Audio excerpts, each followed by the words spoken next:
We're back for your ears only. I'm Melissa Axelberth. I'm David Alpern with this quote from the news, sort of like a lost child. Every day that passes is more and more concerning, and there's less and less hope. That was Bart Clinton of the Commodity Futures Trading Commission on $600 million in customer money still missing from the now-defunct MF Global brokerage.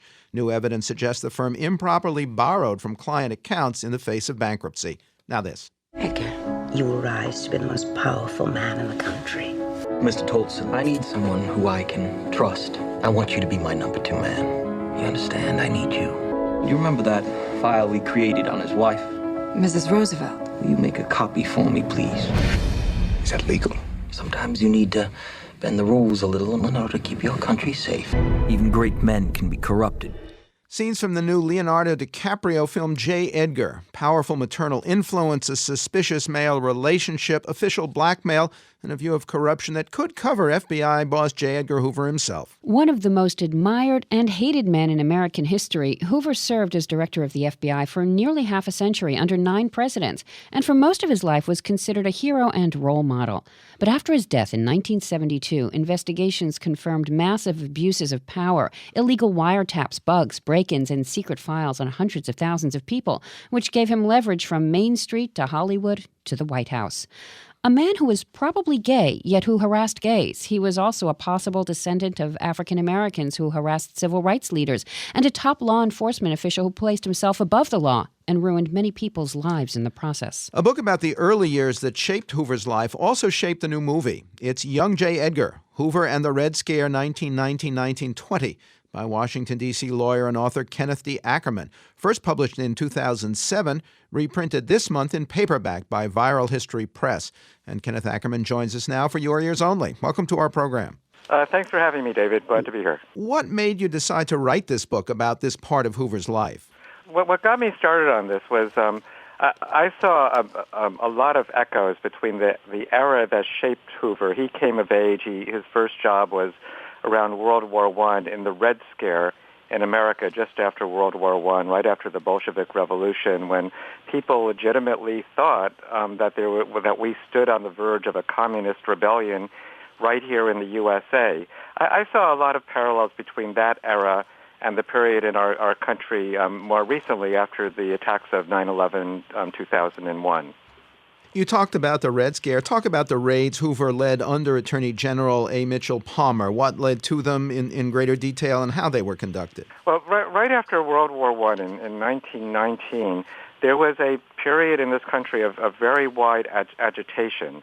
It went under the label socialist, anarchist, communist. All of these words were in the mix. There were several thousand labor strikes that year. Several of them grew very violent. There were several shootings by socialist-related groups, and it reached a peak in June that year when one night 9 bombs went off in different cities around the country in what appeared to be a coordinated attack by a group that called itself the Anarchist Fighters. One of those bombs went off in the house of Mitchell Palmer, who is the Attorney General of the United States. Palmer, fortunately for him, he and his wife had just gone upstairs to bed a few minutes before. Had they not done that, they both would have been killed.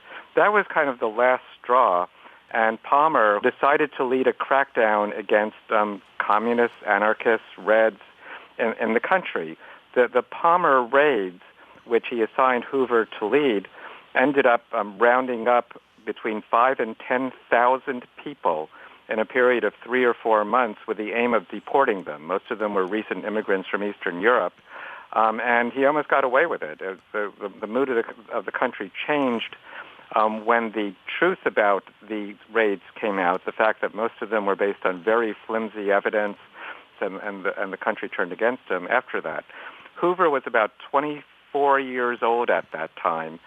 At first, a very junior member of Palmer's staff in Washington, but he had already shown himself a very good administrator, a very focused person, and Palmer put him in charge of an office called the Radical Division, which ended up shaping and leading these raids. Was he a true believer in the need for these raids and the way they conducted, or a bureaucratic wannabe who was just determined to do even more than he was told? Well, there were elements of both. I mean, Hoover was a three-dimensional person. He was a real-life person.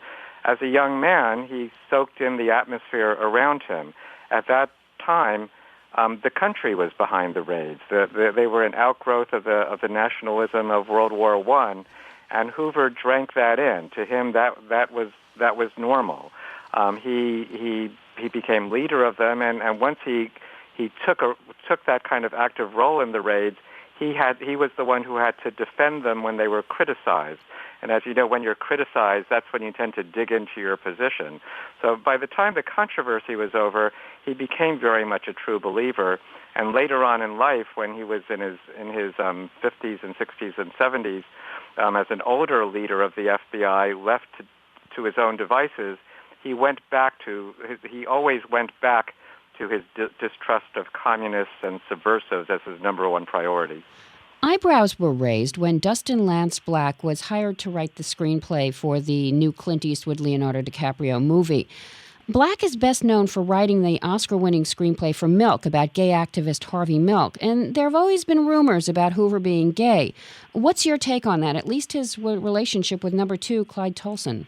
Well, Hoover's relationship with Clyde Tolson was very interesting, and there's a very credible argument to be made that it was a gay relationship. Hoover was very protective of his private life, almost to a paranoid level. If any writer, when he was alive, would suggest that he was gay, that reporter would be visited by a couple of FBI agents the next day and be pressured into backing off. But the fact is that for a period of over 40 years, the two of them traveled together both on personal vacations and for work. They had lunch together every day at the Mayflower Hotel in Washington, D.C. They spent their private time together, their public time together. And at the end of his life, when Hoover died, he left the bulk of his estate to Clyde Tolson in his will. So what they did behind closed doors, they made a point to keep to themselves, but it seemed very much like a marriage in all but name. D.C. attorney and author Ken Ackerman has served for more than 25 years in senior posts on Capitol Hill and in the executive branch. Young J. Edgar is his 4th book as a historian.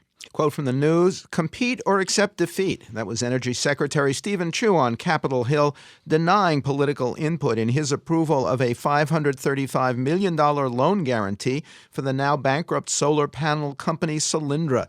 Such support is vital if the U.S. wants to develop clean energy, Chu insisted, saying many members of Congress had asked support for projects in their own states. Next, Mr. Bombast. Love him or hate him, for your ears only.